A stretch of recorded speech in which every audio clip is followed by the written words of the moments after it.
નવરાત્રિના ગણતરીના દિવસો બાકી છે અને તેવામાં શહેરમાં તો માહોલ જામી ગયો છે। ગરબાની રમઝટ બોલાવવા માટે વડોદરા શહેરવાસીઓ તૈયાર છે।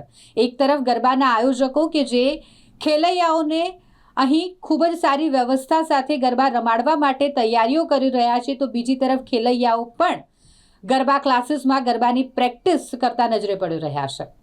ગરબા માટે વડોદરા શહેર ફક્ત ગુજરાતમાં કે પછી ભારતમાં નહીં પરંતુ દેશ વિદેશમાં પ્રખ્યાત છે। નવરાત્રિને ગણતરીના દિવસો બાકી રહ્યા છે અને નવરાત્રિની રોનક જાણે શહેરમાં લાગી ગઈ છે। બજારની વાત કરીએ તો નવરાત્રિને લગતી ચીજ વસ્તુઓનું વેચાણ શરૂ થઈ ગયું છે। અલગ અલગ પાર્ટી પ્લોટ, અલગ અલગ ગરબાના મેદાનો કે જ્યાં પણ તૈયારીઓ પૂરજોશમાં શરૂ થઈ ગઈ છે ગરબાના આયોજનને લઈને। અને ખેલૈયાઓની વાત કરીએ તો ખેલૈયાઓ પણ મન મૂકીને ગરબે ઘૂમવા માટે તૈયારીઓ કરી રહ્યા છે।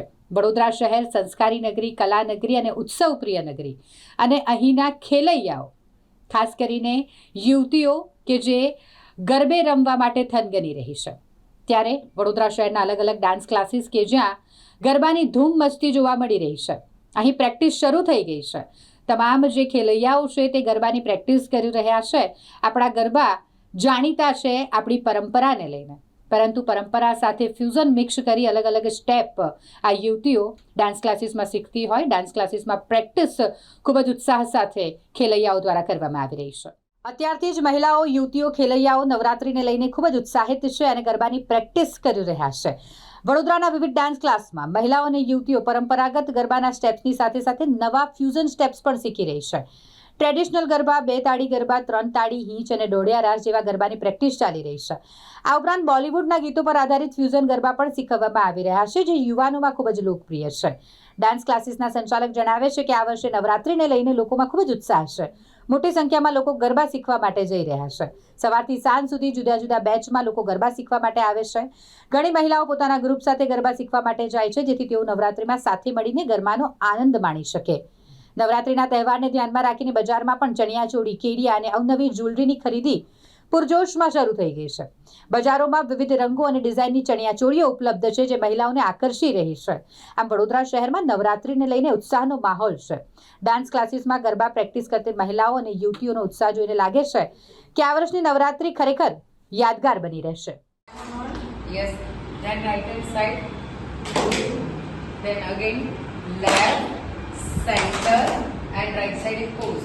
Okay, one more time, repeat करिए इसलिए 1 2 3 4 5 3 4 5 6 7 8 9 and 6 center में आगे and then again.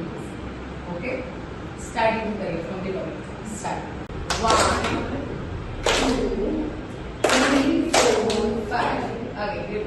1 2 3 4 5 right, left, left, turn, Nilam slow mo. Right, left, left, let's change.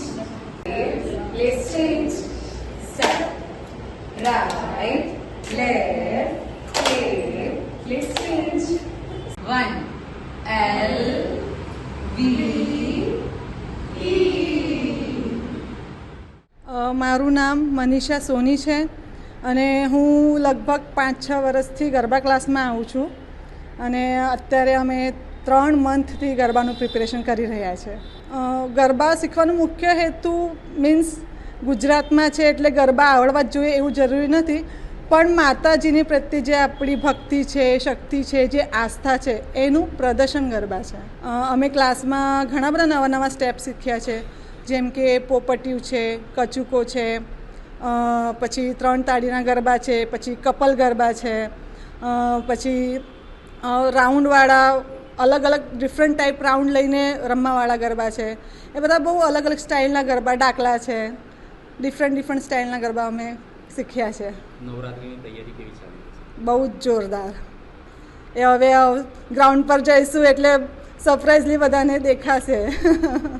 મારા મનપસંદ ગરબા સ્ટેપ છે જે પ્રોપરલી પારંપરિક બરોડાના ગરબા છે, રાઉન્ડવાળા, 3 તાળીવાળા, એ મારા સૌથી ફેવરેટ ગરબા છે। મારું નામ સ્વાતિ છે અને હું અહીંયા 6 મંથથી આવી રહી છું અને 3 મહિનાથી અહીંયા પ્રેક્ટિસ ચાલી રહી છે ગરબાની. ગરબા શીખવાનો મુખ્ય હેતુ કે ગરબા તો આવડવા જ જોઈએ અને પાછું એ છે કે થોડો શોખ પણ છે ગરબાનો, એટલે બધી સ્ટાઇલો આવડવી જોઈએ, એટલા માટે અમે ક્લાસ જોઈન કર્યા છે મેડમ સાથે. આ વર્ષે ઘણા બધા કચુકો છે, પોપટી છે, પછી અમદાવાદી સ્ટાઇલ છે, સુરતી સ્ટાઇલ છે, બધી નવી નવી મેડમ જોડે શીખવા મળી છે જે અમને નહોતી આવડતી. 3 કલાક એકદમ સરસ ચાલી રહી છે નવરાત્રિની તૈયારી. મારા મનપસંદ સ્ટેપ તો વડોદરાના પણ છે, અમદાવાદી દોઢિયું પણ છે. એ મેડમ બહુ સારી રીતે શીખવાડી રહ્યા છે અમને. મારું નામ જાનકી પટેલ છે અને અહીંયા અમે પહેલે તો સ્ટાર્ટિંગમાં બેઝિકલી જે બેઝિક ગરબા છે વડોદરાના ગરબા, 2 તાળી, 3 તાળી, દોડિયું, એની અલગ અલગ વેરિએશન શીખવાડું છું. લાઈક 3 તાળી છે તો એને બેઝિક 3 તાળી જે બેઝિક સ્ટેપ્સ લે છે એ તાળી ચપટીની સાથે બી અલગ અલગ કઈ સ્ટાઇલમાં રમાય છે એ શીખવાડું છું. એ સિવાય 2 તાળી છે તો એને અમે અલગ અલગ રિધમમાં કઈ રીતે રમી શકાય, જેમ કે તમને ખબર છે કે લાસ્ટ હાઈ બીટમાં આપણે બહુ જ ફાસ્ટ ગરબા રમતા હોઈએ છીએ, તો ત્યારે કઈ રીતે પોતાની જાતને ગરબામાં રિપ્રેઝેન્ટ કરી શકાય, કે એમ નહીં કે ખાલી કૂદીએ છીએ એવું લાગે, પણ પ્રોપર જે સ્ટાઇલિંગ લાગે ને એ રીતના ગરબા શીખે છે. એ સિવાય તમને મારા સ્ટુડન્ટ્સે કીધું એ રીતે અમે 3 તાળી સિવાયના સુરતી દોડિયું, કચુકો, પોપટિયું, પછી પેરિંગમાં અમે રમીએ છીએ 2 જોડીનો રાસ રમીએ છીએ, ચોકડી રાસ રમીએ છીએ 4-4ના ગ્રુપમાં, માથે ગરબો લઈને ગરબાની પ્રેક્ટિસ કરીએ છીએ. લાઈક અધર પ્રોપ્સ બી યુઝ કરીએ છીએ, દીવો લઈને પ્રેક્ટિસ કરીએ છીએ. લાઈક અમારો ટાર્ગેટ આ વખતે એવું છે કે નોર્મલ ગરબા જે 2 તાળી 3 તાળી છે ને એને જ અમે અલગ પ્રોપ અને અલગ સ્ટાઇલ સાથે રિપ્રેઝેન્ટ કરશું. એટલે લાઈક જે નવા સ્ટુડન્ટ્સ છે ને એ લોકોને બેઝિકલી જે નોર્મલ સ્ટેપ્સ છે ને એ શીખી જાય છે, પણ એની જે લચક ને રિધમ શીખતા ટાઈમ લાગે છે. પ્લસ મારી પાસે બહુ બધા બહારના સ્ટુડન્ટ્સ છે, ઘણા બધા સ્ટુડન્ટ્સ એવા છે કે જે NRI છે, કે જે સ્પેશિયલી અહીંયા ગરબા જ શીખવા માટે આવે છે. એ લોકો માટે થોડું ચેલેન્જિંગ થાય છે ગરબા. નવરાત્રિ પહેલાંની તૈયારીઓ તો તમે જોઈ જ રહ્યા છો. લાસ્ટ અમે 3 મંથ્સથી નોન સ્ટોપ 2 hours પર બેચ પ્રેક્ટિસ કરી રહ્યા છીએ અને અમારી આ વખતે તૈયારીઓ નોટ ઓનલી સ્ટેપ્સ બટ અમારું ડ્રેસિંગ આ તે બધી જ તૈયારીઓ ફૂલ ફ્લેઝમાં સ્ટાર્ટ થઈ ગઈ છે. તો બી રમી લઈશું.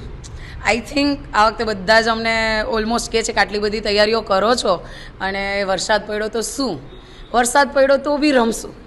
માતાજીની આરાધના છે ને ગરબા કરવાના જ છે, એટલે વરસાદમાં બી રમીશું. નવરાત્રિના રમતા ખેલૈયાઓ માટે એક જ મેસેજ છે કે અત્યારે કોરોના પછી આપણી ઇમ્યુનિટી બૂસ્ટ કરવા માટે આપણે જે હાઇડ્રેટ રહેવું જોઈએ, જે આપણી ગવર્મેન્ટની ગાઈડલાઇન્સ આવે છે એને 100% ફોલો કરો અને એની સાથે સાથે ગરબાને એન્જોય કરો, તો તમારી હેલ્થ ઇશ્યુઝ બી નહીં થાય અને તમે ગરબા એન્જોય બી કરી શકશો.